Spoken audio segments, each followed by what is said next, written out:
చెప్పండి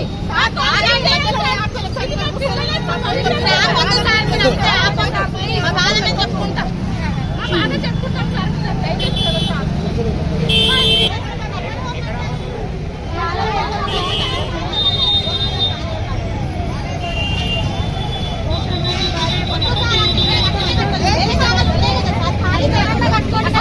వచ్చి మా పాయింట్ గీస్తున్నాము. ఇల్లు ఇక్కడ పోతాయి అంటే ఎక్కడ పోమంటారు?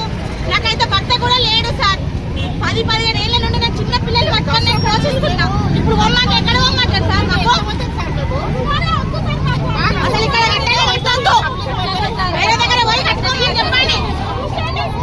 అసలు ఏం కాదు సార్. పెన్షన్ లేనికి ఏం వదలేదు, రైతు బంధు లేదు, ఏం లేదు.